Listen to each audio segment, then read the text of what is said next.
많은 분들이 서울 강남 30억짜리 아파트에 사는 사람들은 모두 부자이고 풍족하게 산다고 생각합니다. 냉정하게 말씀드리겠습니다.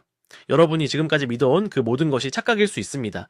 지금 이 순간에도 도심 속 수십억대 초고가 아파트에서 라면으로 끼니를 때우는 노인들이 존재합니다. 겉으로 보기에는 화려하고 성공한 삶처럼 보이지만 그 안을 들여다보면 매일매일이 생존의 전쟁입니다. 왜 이런 일이 벌어지는 걸까요? 왜 수십억대 부동산을 가진 사람들이 생활고에 시달려야 하는 걸까요? 오늘 이 이야기는 여러분의 미래를 완전히 바꿀 수 있는 중요한 진실을 담고 있습니다. 서울 서대문구에 사는 69세 어르신의 이야기입니다. 자, 이분은 45평 아파트를 소유하고 있습니다.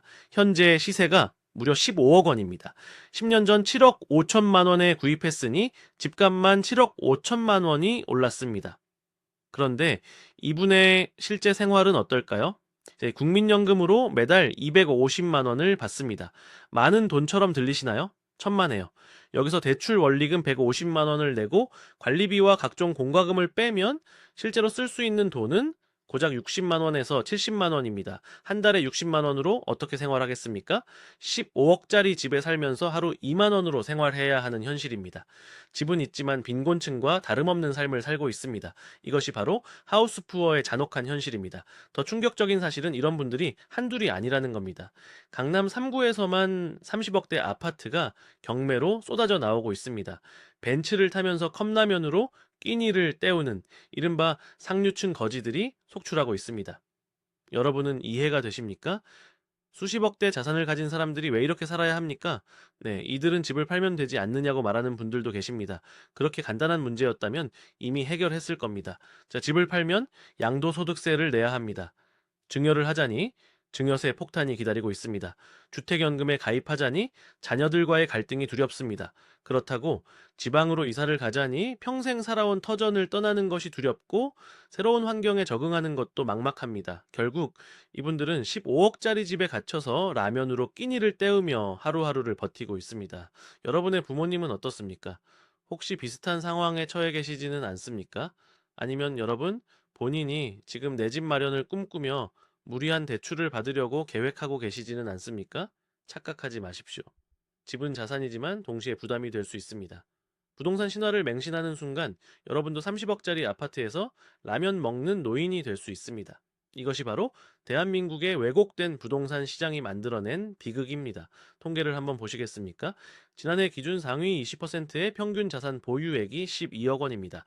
15억 원 아파트를 가진 분은 이미 상위 20% 안에 들어갑니다. 그런데도 빈곤층과 다름없는 생활을 하고 계십니다. 국민연금 월 250만 원은 상위 수준의 연금액입니다. 대부분의 은퇴자들은 이보다 훨씬 적은 연금을 받습니다. 그럼에도 불구하고 생활이 어렵다는 것입니다. 왜 그럴까요? 바로 자산의 대부분이 유동성 없는 부동산에 묶여 있기 때문입니다. 자, 겉으로 보기에는 부자지만 실제로 쓸 수 있는 현금은 없습니다. 이것이 바로 자산 부자 현금 거지의 전형적인 모습입니다. 더 심각한 문제는 이런 상황이 앞으로 더 악화될 것이라는 점입니다. 고령화 사회로 접어들면서 노인 인구는 계속 증가하고 있습니다. 2024년 기준 65세 이상 인구가 전체 인구의 20%를 넘어섰습니다. 5명 중 1명이 노인입니다. 이 중 상당수가 자신의 전 재산을 부동산에 묶어놓은 채 생활고에 시달리고 있습니다. 자, 100명의 은퇴자 중 그 저명은 자산의 70% 이상을 부동산이 차지하고 있습니다. 현금 자산은 턱없이 부족합니다. 이것이 현실입니다. 여러분은 이 현실을 어떻게 받아들이시겠습니까? 솔직히 말해서 많은 분들이 이런 이야기를 들으면 남의 일이라고 생각합니다. 나는 저렇게 안 될 거라고 생각합니다. 정말 그럴까요? 지금 30대, 40대 직장인들이 집값의 절반 이상을 대출받아 아파트를 구매하고 있습니다. 월급의 절반 이상을 대출 이자와 원금 상환에 쓰고 있습니다. 20년, 30년 후 이분들의 모습이 어떨까요? 대출금은 갚았지만 정작 노후 자금은 없습니다. 집값은 올랐지만 팔 수도 없습니다. 결국 똑같은 상황에 직면하게 됩니다. 15억짜리 집에 살면서 라면으로 끼니를 때우는 미래 말입니다. 왜 이런 일이 벌어지는 걸까요? 근본적인 원인을 한번 살펴보겠습니다. 첫째, 우리 사회는 너무 오랫동안 부동산 신화에 사로잡혀 있었습니다. 집값은 절대 떨어지지 않는다라는 믿음이 모든 사람들의 머릿속에 각인되어 있습니다. 그래서 무리해서라도 집을 사야 한다고 생각합니다. 대출을 받아서라도 일단 집부터 마련하고 봅니다. 나중에 집값이 오르면 다 해결된다고 생각합니다. 하지만 집값이 올라도 실제 생활은 나아지지 않습니다. 종이 위에 자산만 늘어날 뿐입니다. 집을 팔지 않는 이상 그 돈은 여러분의 것이 아닙니다. 둘째, 우리의 뇌는 기본적으로 손실을 극도로 싫어하도록 설계되어 있습니다. 행동경제학에서 말하는 손실 회피 편향입니다. 10년 전에 7억에 산 집이 15억이 되었습니다. 앞으로 20억, 25억이 될 수도 있습니다. 이 상황에서 집을 판다는 것은 미래의 이익을 포기하는 것처럼 느껴집니다. 그래서 팔지 못합니다. 계속 보유하면서 기다립니다. 하지만 그 기다림의 시간 동안 실제 삶의 질은 계속 떨어집니다. 매일 라면을 먹으면서도 집값이 오르길 기다립니다. 이것이 과연 합리적인 선택입니까? 셋째, 대한민국의 세금 구조 문제입니다. 집을 팔면 양도소득세를 내야 합니다. 자녀에게 증여하면 증여세 폭탄이 떨어집니다. 상속을 하자니 상속세가 무섭습니다. 결국 세금 때문에 집을 처분하지 못하고 계속 보유하게 됩니다.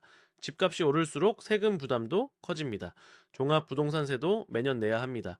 현금 흐름은 없는데 세금만 계속 나가는 겁니다. 마치 구멍 뚫린 독에 물을 붓는 것과 똑같습니다.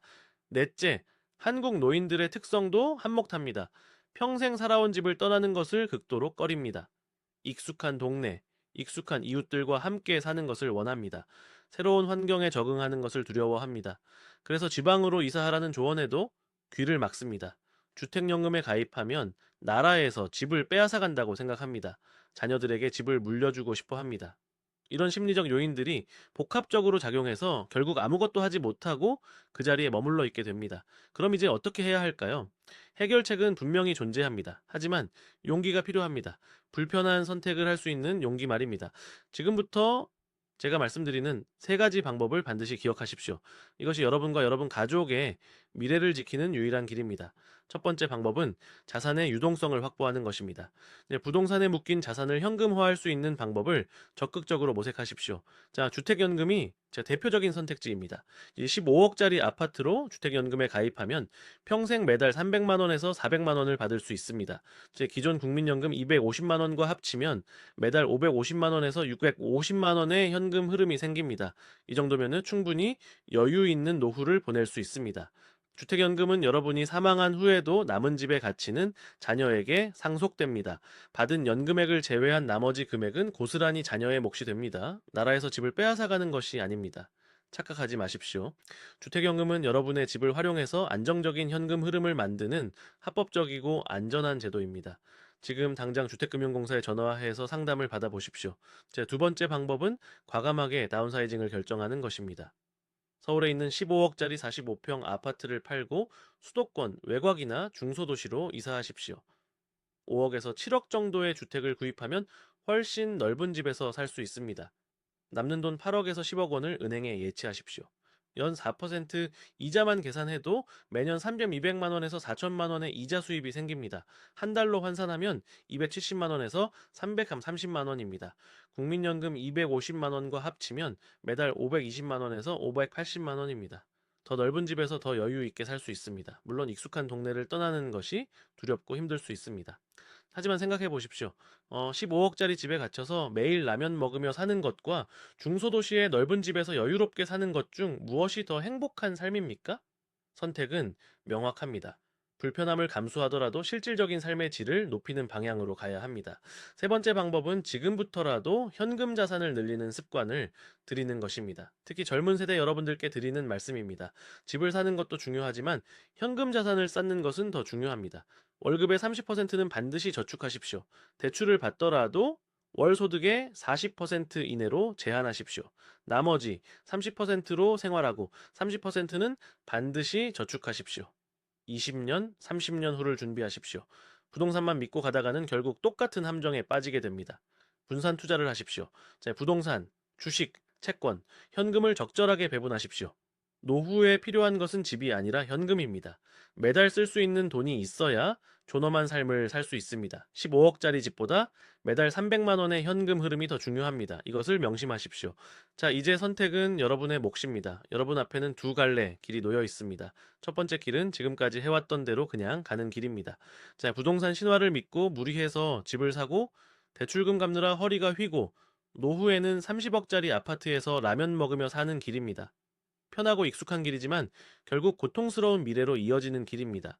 두 번째 길은 지금 당장 불편하고 힘들지만 실질적인 변화를 만드는 길입니다.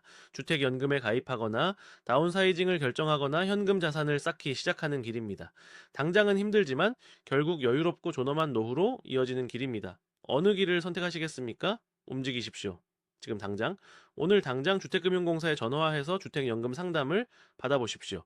아니면 부동산 중개업소에 가서 집을 내놓고 중소도시의 매물을 알아보십시오. 젊은 분들은 오늘 당장 급여 통장과 별도로 노후 준비 통장을 만드십시오. 작은 행동 하나가 20년 후 여러분의 운명을 완전히 바꿔놓을 것입니다. 이제 장담컨대 오늘 움직이는 사람과 내일로 미루는 사람의 미래는 완전히 다를 것입니다. 선택하십시오. 네, 그리고 실행하십시오. 여러분의 미래는 지금 이 순간 여러분이 내리는 결정에 달려 있습니다.